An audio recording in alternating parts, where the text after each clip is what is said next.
What's going on YouTube? It's your boy Josh and I'm here back with another haircut tutorial. And before we dive into this video, make sure you guys hit that subscribe button and turn on that notification bell. But anyways, in this haircut we're going to be giving him a drop fade, and as you guys can see, my guy's wavy at the top.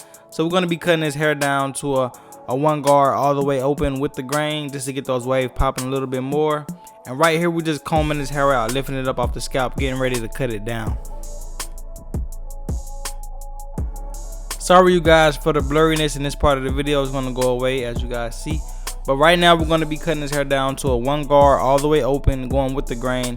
And we're not going to use the one guard around the crown area. We're going to come back with the 1.5 guard to cut that down.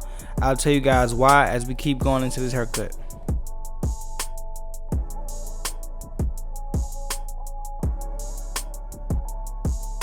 So the reason why I'm using the 1.5 in the crown area is because we want to make sure that we keep it thick. And a lot of people around the crown area, it tends to be thin, and when you're rocking waves you want to keep it thick so you can have your wave pattern looking good.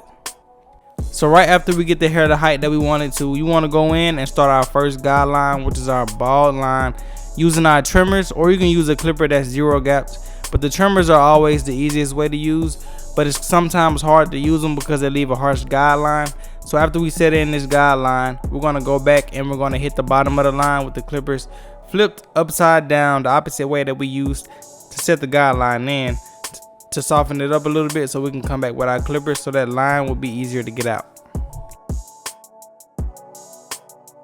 So right here, as you guys see, I'm hitting the bottom of the line, and as you can see, doing a drop fade, I dropped it down pretty low in the back. This is how you want to drop it in the back when you're doing a drop fade, so when you're done it has a dark look towards the bottom of the back of the head, creating that drop fade look. So right after setting in your bald line, you want to go in and set your next guideline, which is with our clipper with the lever all the way open. Now don't get me wrong, everybody starts their next guideline different. Some people start off with a number 1 guard and work their way down, but the easiest for me is to start off with the clipper with the lever all the way open, going up about 1/2 inch, making sure that the line is parallel to the first guideline that we created with our trimmers. So right after setting in this guideline, to take it out you have to have your clippers, the same clippers that you use to set the guideline in with. You want to have them with the lever all the way, well not all the way, halfway closed, starting under the line and flicking up to the line. Now during this process it might not be easy to get the line out, so you might have to maneuver your blade open and close frequently when trying to take out this line. So our next step is to create our next guideline, which is going to be with my number 1 guard with the lever all the way closed, going up about 1/2 inch, following the same shape that we made with our first guideline. As you guys can see, we still have that curve around the top of the ear, and it drops down right under the occipital bone. You want to make sure you keep this shape consistent because it's going to create that drop fade look. So right after going in with my number 1 guard, I'm coming back with my 1/2 guard with the lever all the way closed, starting under the line and flick up to the line. Now this line might not come out precise with the lever all the way closed, so sometimes you have to open and close it or even take the guard off. So right after going in with my 1/2 guard, I came back with my number 2 guard, starting my fading down process. The number 2 guard is the biggest guard that we're going to be using. This is not necessarily cutting any hair, it's just basically giving me somewhere to start from. And then I'm going to go in with my 1.5 guard with the lever all the way open, and I'm just going to come right behind that number 2 guard, and we're just going to walk our way down this fade until we get it blended all the way out. So we're going to do that around the head and come back, and then we're going to come back with the 1.5 guard with the lever all the way closed, starting right at the line, well starting right under the line and flicking up to the line. But the whole purpose of this is to get that line out that you see, that dark line that's just floating around the head.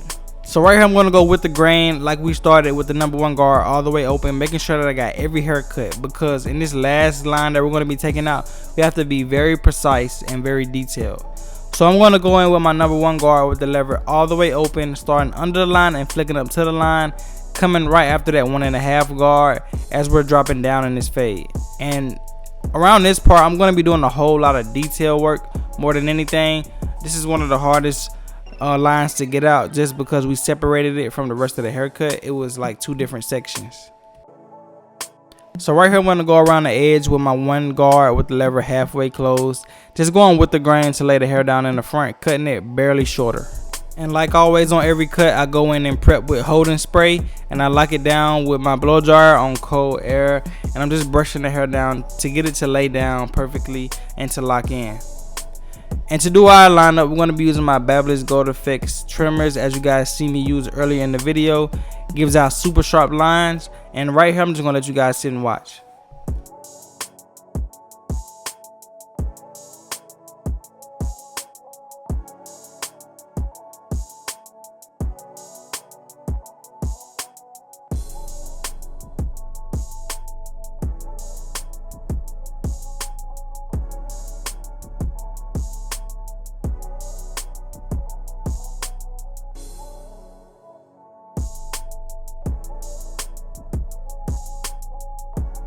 So right after giving my client a crispy natural lineup, we're going to come back with some enhancements per client request to take this haircut to a whole nother level.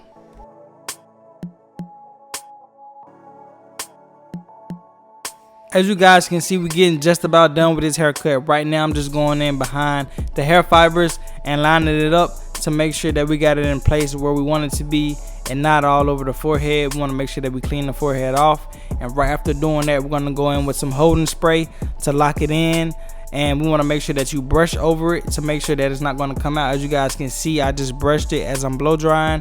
It's locked in and it's not going nowhere, and we're about to just come behind it with the trimmers and give it a nice crispy lineup. We're just about done with this haircut. Don't click off of it yet because I want you guys to see the full 360. And right here we're just going to be cleaning up his face, getting all the extra little hairs off that he don't want, keeping his chin hair, and we're going to be getting his mustache right.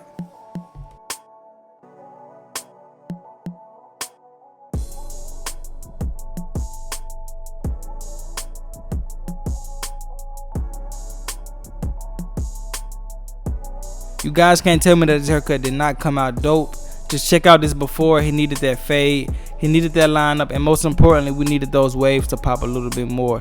So I got my guy right. But without further ado, YouTube, this is the cut. I hope you guys liked it. Make sure you subscribe to my channel, smash that like button, and leave a comment. And also, if you don't already, follow me on Instagram at Joshxbarber, as you see on the top of this video. Check out some more dope tutorials that I got, and stay tuned for the next video. It's your boy Josh. Peace.